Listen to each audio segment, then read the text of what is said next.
She and Connie, you watch Connie Booth, and everything she does is perfect, you know? Yeah. John Cleese was overcome with emotion as he paid tribute to his beloved friend and Fawlty Towers co-star Prunella Scales, who passed away peacefully at her London home at the age of 93 after a long battle with dementia.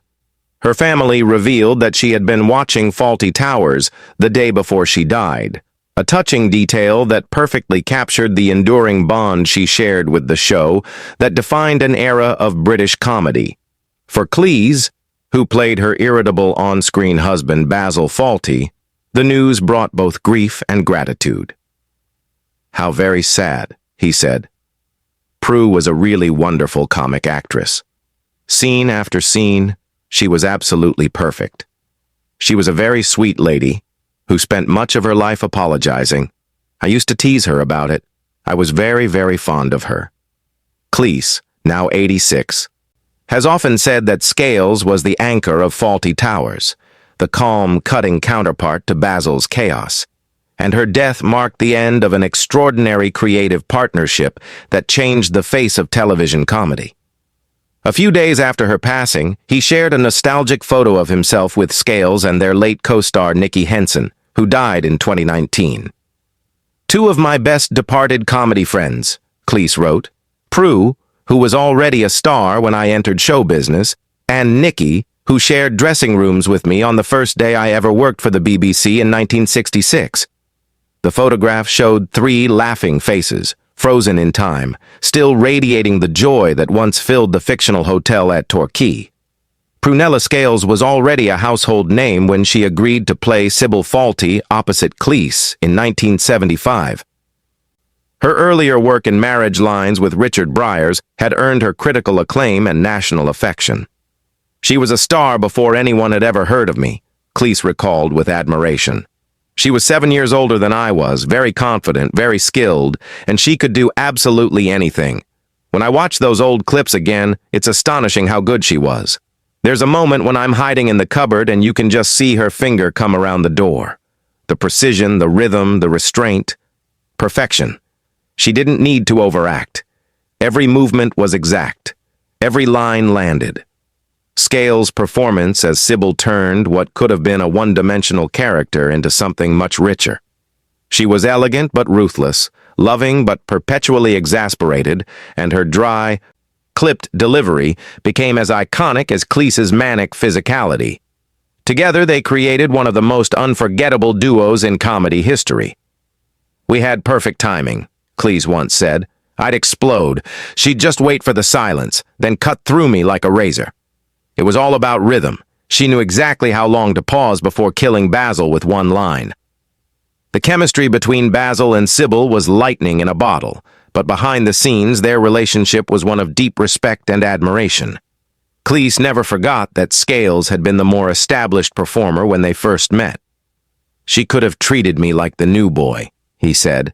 But she didn't. She was generous, patient, and always kind. She made everyone around her better. Her passing has forced Cleese to reflect on the fragility of time and the nature of show business. "The sad thing about our profession," he said softly, "is that you work so closely with people, you become like family and then years go by without seeing them.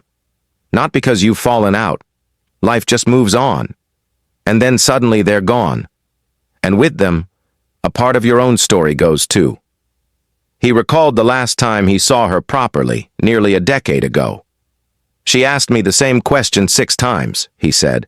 "I answered every time, but I knew something wasn't right. You try to make light of it, but it's heartbreaking when someone's mind begins to slip away. Still, she was lucky. She had Timmy. Timothy West was absolutely wonderful to her. They were such a great couple. You could see the love between them."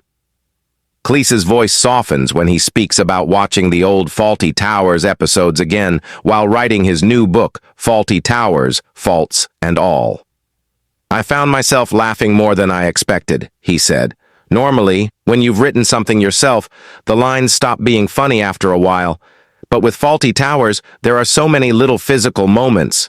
Basil's awkward movements, Sybil's side eye, that still make me laugh. It's all in the rhythm, the timing. That's what real comedy is. It's not just about words, it's about behavior. Cleese believes the brilliance of Fawlty Towers lay in its attention to detail.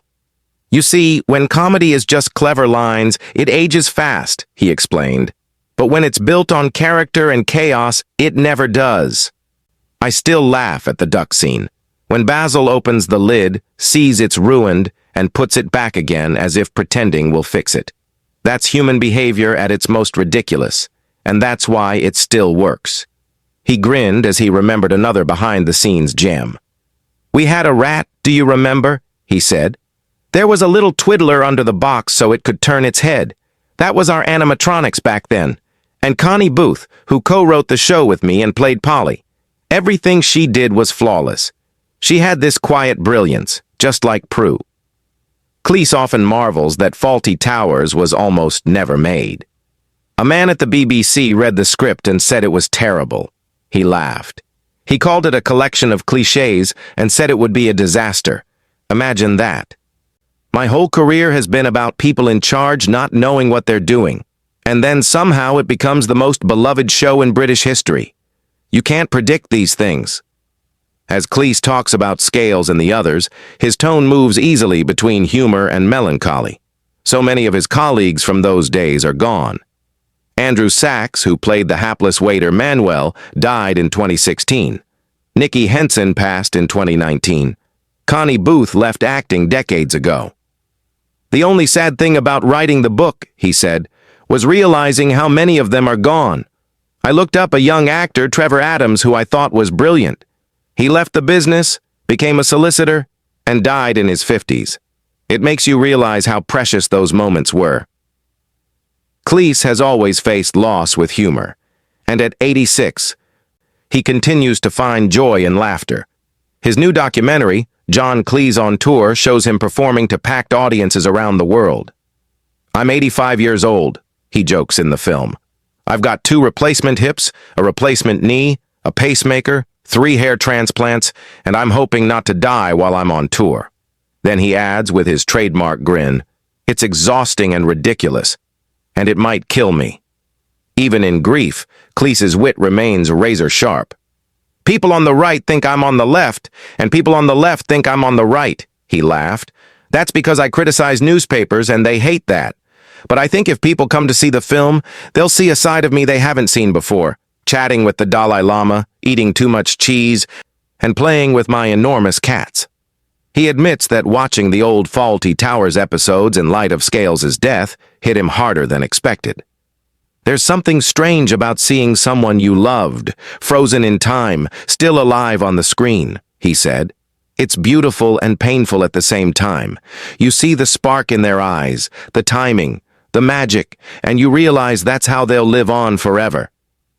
When Scales' sons, Samuel and Joseph, announced that their mother had died peacefully, they said she had spent her final day smiling and laughing at old episodes of Fawlty Towers. For Cleese, that image brought both tears and comfort. That's exactly how she should be remembered, he said, laughing, making people happy. She gave joy to millions, and she did it without ego. She never thought she was special, but she was. As one of the last surviving members of the Fawlty Towers family, Cleese now carries their legacy forward. You can't replace people like Prue, he said quietly. You just can't. You can only be grateful that you were lucky enough to work with them. He paused for a long moment before adding, what made her so great wasn't just that she was funny. It's that she understood people. She could find humor in the smallest things, the little irritations, the petty jealousies. She made Sybil real. She gave her humanity, and that's why audiences loved her. She could make you laugh and break your heart in the same breath. Now, as fans revisit Fawlty Towers to honor her memory, every scene feels a little more precious. Basil's wild rants, Sybil's sharp comebacks, Manuel's confusion, all of it is steeped in nostalgia and brilliance. Cleese knows that time will only deepen that affection. When people tell me they still laugh at it, I feel proud, he said. You can lose people, you can grow old, but laughter lasts. It's still out there somewhere making someone's day better. That's immortality in its own way. For Cleese, Prunella Scales was not just a co-star. She was a friend, a partner in timing, and a reminder of why he fell in love with comedy in the first place. Her death closed a chapter in his life, but her laughter, sharp, elegant, and unforgettable, continues to echo across generations. She was perfect, Cleese said simply, absolutely perfect. And in that one line lies the truth of their legacy. Fawlty Towers was more than a television show. It was lightning in a bottle, a masterpiece of absurdity and human truth. And through it, John Cleese and Prunella Scales created something that will never die.